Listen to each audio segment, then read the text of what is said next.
Hello বন্ধুরা, আশা করি সকলে ভালো আছেন। ডিমের রেসিপি খেয়ে খেয়ে বোর হয়ে গেছেন তো, সব একঘেয়ে লাগছে। তাহলে আজকে এক প্যাকেট দুধ আর সেদ্ধ ডিম দিয়ে অসাধারণ টেস্টি একটা রেসিপি বানিয়ে ফেলুন। এত টেস্টি না, একবার যদি খাবেন তাহলে বারে বারে কিন্তু এটাই বানাতে ইচ্ছে করবে। আমি 400 মিলিলিটার দুধ জাল দিতে দিয়ে দিলাম। এটাকে আমি ছানা কাটিয়ে নেব। 2 টো চামচ মতো ভিনিগার আর 2 টো চামচ মতো জল একটা পাত্রের ভেতরে গুলে নিয়েছি। দুধটা যখন একটু ফুটে উঠেছে তখন গ্যাসের ফ্লেমটা লো করে দিয়ে আমি কিছুটা পরিমাণ ভিনিগার মেশানো জল দিয়ে দিলাম। অনবরত কিন্তু নাড়তে হবে। দেখুন ছানাটা কীভাবে সুন্দরভাবে কেটে উঠেছে, জলের থেকে সেপারেট হয়ে গেছে। আরও একটু ভিনিগার মেশানো জল দিয়ে দিলাম। খুব সুন্দরভাবে দুধের থেকে ছানাটা বেরিয়ে এলো। এবার একটা ছাঁকনি দিয়ে এগুলোকে ছেঁকে নিচ্ছি। অল্প পরিমাণ জল দিয়ে দিলাম ছানাটার ভেতরে, তাহলে ভিনিগারের গন্ধটা আর থাকবে না। এটাকে জল ঝরাতে রেখে দিলাম। আমি 4খানা সেদ্ধ ডিম নিয়ে নিয়েছি। ডিমটা আগে থেকে ভালো করে সেদ্ধ করে রেখেছিলাম। এবার আমি অর্ধেক করে কেটে নিচ্ছি। সমস্ত ডিমগুলোই আমি অর্ধেক করে কেটে নিলাম। বন্ধুরা, রেসিপিটা কিন্তু বানানো একেবারেই সোজা। আপনারা দেখুন শেষ পর্যন্ত। 1/2 টো চামচ মতো লবণ নিলাম, আর 1/4 টো চামচ মতো হলুদের গুঁড়ো, আর 1/4 টেবিল চামচ লঙ্কার গুঁড়ো নিয়ে নিলাম, আর 1 টেবিল চামচ তেল দিয়ে দিলাম একটা পাত্রের ভেতরে। দিয়ে এগুলোকে ভালো করে মাখিয়ে নিচ্ছি। এবারে আমি ডিমগুলোকে এই মশলার সাথে মাখিয়ে নেব। প্রতিটা ডিমের টুকরোকে আলাদা আলাদা করে সুন্দর করে মাখিয়ে নেব। খুব ভালো করে মাখিয়ে নিলে পরে রান্নার টেস্টটা কিন্তু খুব সুন্দর আসবে। তাই একটু যত্ন সহকারে ডিমের অর্ধেক অংশগুলোকে ভালো করে মশলার সাথে মাখিয়ে নিচ্ছি। বন্ধুরা, আজকের রেসিপিটা যে তৈরি হতে চলেছে না, একেবারেই নতুন স্বাদের। আপনারা হয়তো এরকম ধরনের রেসিপি আগে কোনো দিনও খাননি। সত্যি বলছি, আপনাদের ভীষণ ভালো লাগবে রেসিপিটা।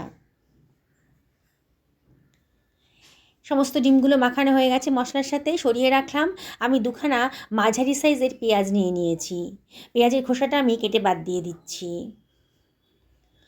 আমি যে পরিমাণে ডিম আর দুধ নিয়েছি তাতে 2খানা পেঁয়াজই যথেষ্ট। আপনারা যদি ডিমের সংখ্যাটা বাড়ান তাহলে কিন্তু পেঁয়াজের পরিমাণটাও বাড়িয়ে দেবেন। 2খানা পেঁয়াজ খোসা ছাড়ানো হয়ে গেছে। এবার পেঁয়াজটাকে মাঝখান দিয়ে কেটে ওপরে সাদা অংশটা কেটে বাদ দিয়ে দিলাম। এবার পেঁয়াজটাকে আমি কুচি কুচি করে কেটে নিচ্ছি। আমি খুব ছোটো ছোটো করে কুচি কুচি করে কেটে নিচ্ছি।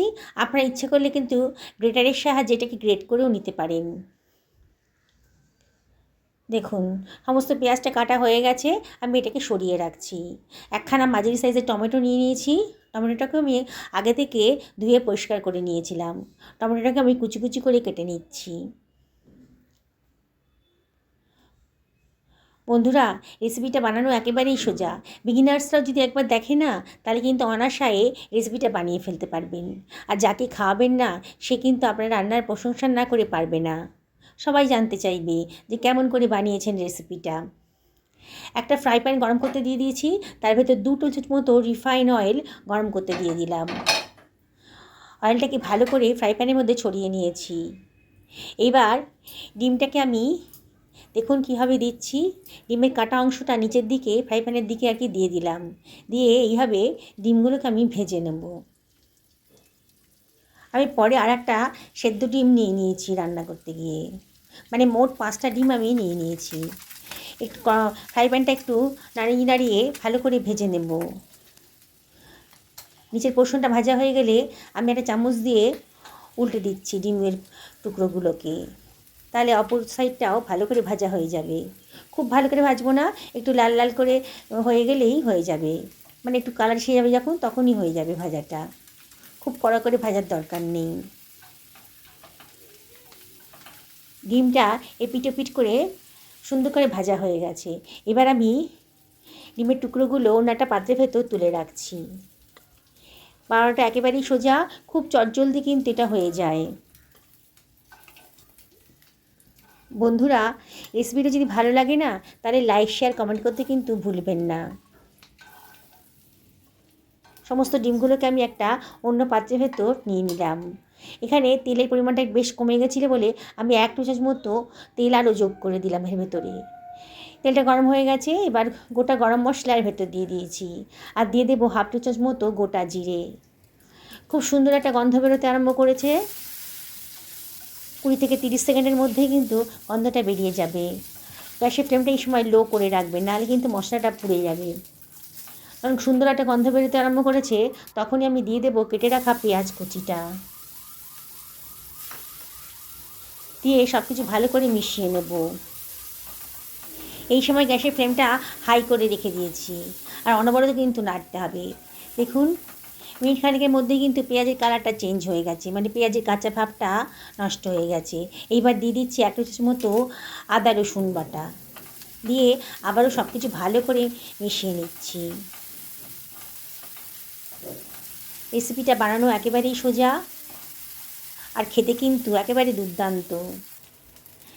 এবারে এর ভেতরে দিয়ে দিচ্ছি 1/2 টেবিল চামচ মতো হলুদের গুঁড়ো, 1 টেবিল চামচ ধনের গুঁড়ো দিলাম, 1 টেবিল চামচ জিরের গুঁড়ো দিচ্ছি, দিয়ে দিলাম 1 টেবিল চামচ লঙ্কার গুঁড়ো। লঙ্কাটা অবশ্যই আপনারা নিজেদের পছন্দ মতো দেবেন। 1/2 টেবিল চামচ লবণ দিলাম, আর দিয়ে দিচ্ছি 2 টেবিল চামচ জল, যাতে মশলাটা পুড়ে না যায়। সব কিছু ভালো করে মিশিয়ে নিচ্ছি। আপনারা ইচ্ছা করলে বেসিক মশলাগুলো একটা জলের ভেতর গুলে একটা পাত্রের ভেতর সেটাও দিতে পারেন। আমি এখানে গ্যাসের ফ্লেমটা কমিয়ে দিয়ে মশলাগুলো দিয়ে একটু জল দিয়ে কষিয়ে নিচ্ছি। এবারে আমি কেটে রাখা টমেটো কুচিটাও দিয়ে দিলাম, দিয়ে একটু ভালো করে মিশিয়ে নিচ্ছি সব কিছু। অনবরত কিন্তু নাড়তে হবে, নাহলে কিন্তু পোড়া লেগে যাবে। এবারে লো ফ্লেমে 2 মিনিট ঢাকা দিয়ে রান্না করে নেব। 2 মিনিট বাদে দেখুন মশলাটা কিন্তু দেখেই মনে হচ্ছে টমেটোটা বেশ নরম হয়ে গেছে। আবারও সব কিছু ভালো করে মিশিয়ে নিচ্ছি।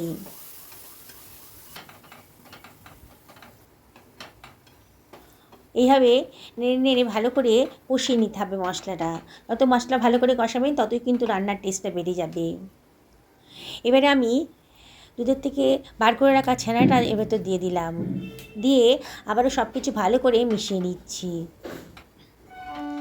ছানাটা জল ঝরিয়ে রেখেছিলাম তো একটু শক্ত হয়ে গেছে। খুন্তি দিয়ে কেটে কেটে আবার সব কিছু ভালো করে মিশিয়ে নিচ্ছি। দেখছেন তো বন্ধুরা, রেসিপিটা একেবারেই নতুন ধরনের। অনেকেই হয়তো আগে এই ধরনের রেসিপি খাননি। নতুন বন্ধুদেরকে রিকোয়েস্ট করবো আমার চ্যানেলটা সাবস্ক্রাইব করার জন্যে। পাশে থাকা বেল আইকনটা অবশ্যই ক্লিক করে দেবেন। যে 100 গ্রাম দুধ আমি তুলে রেখেছিলাম সেটা আমি দিয়ে দিচ্ছি এখানে, জাল দিয়ে আগে থেকে তুলে রেখেছিলাম। এবার সব কিছু ভালো করে মিশিয়ে নিচ্ছি। দেখুন বন্ধুরা, দারুণ স্বাদের একটা রেসিপি কিন্তু তৈরি হয়ে গেল। এটা ভাত, রুটি, লুচি, পরোটা সবার সাথে কিন্তু দারুণ খেতে লাগবে। কতগুলো কাঁচা পাকা লঙ্কাও দিয়ে দিলাম, দিয়ে সব কিছু ভালো করে মিশিয়ে নিচ্ছি। অনবরত কিন্তু নাড়তে হবে। গ্যাসের ফ্লেমটা মিডিয়াম টু হাইতে রেখেছি। 1 টেবিল চামচ গাওয়া ঘি দিয়ে দিলাম, দারুণ সুন্দর টেস্ট আসবে, আর গন্ধটাও কিন্তু দারুণ সুন্দর বেরোচ্ছে। এবারে এর ভেতর দিয়ে দিচ্ছি খানিকটা কসুরি মেথি, হাতে ডলে দিয়ে দিলাম। সত্যি বলছি বন্ধুরা, দারুণ সুন্দর একটা গন্ধ বেরিয়ে গেছে। সব কিছু ভালো করে মিশিয়ে নিচ্ছি। একেবারে রাজকীয় স্বাদের রেসিপিটা তৈরি হতে চলেছে। এবার ভেজে রাখা ডিমগুলোকে আমি দিয়ে দিচ্ছি। দেখুন আমি কীভাবে বসাচ্ছি। ডিমের কুসুমের দিকটা ওপর দিকে রাখছি। এইভাবে সমস্ত ডিমগুলোকে আমি ফ্রাই প্যানের ভেতর দিয়ে দিলাম। ওপর থেকে একটু গ্রেভি ছিটিয়ে দিচ্ছি, তাহলে ডিমের টেস্টটা দারুণ সুন্দর আসবে। দেখলেন তো বন্ধুরা, কত সহজে রাজকীয় স্বাদের রেসিপিটা তৈরি হয়ে গেল। বানাতে কোনো ঝামেলাই নেই। 1 প্যাকেট দুধ থাকলে পরেই কিন্তু আপনার এই রাজকীয় স্বাদের রেসিপিটা বাড়িতে বানিয়ে ফেলতে পারবেন। আমি ঢাকা দিয়ে লো ফ্লেমে 2 মিনিট রান্না করে নেব। 2 মিনিট বাদে দেখুন কি সুন্দর দেখতে লাগছে। কি দেখেই খেতে ইচ্ছে করছে না? একেবারে নতুন ধরনের রেসিপি, একেবারে বোরিং না। বন্ধুরা, গ্যাসের ফ্লেমটা অফ করে আমি এটাকে এবার সার্ভিং প্লেটে সার্ভ করে দিচ্ছি। কি বানাতে ইচ্ছে করছে তো? তাহলে আর দেরি করবেন না, আজকেই বানিয়ে ফেলুন। রাতের ডিনারটা জমে যাবে কিন্তু। রুটি, লুচি, পরোটা দারুণ লাগবে খেতে। দেখুন কত সুন্দর দেখতে লাগছে।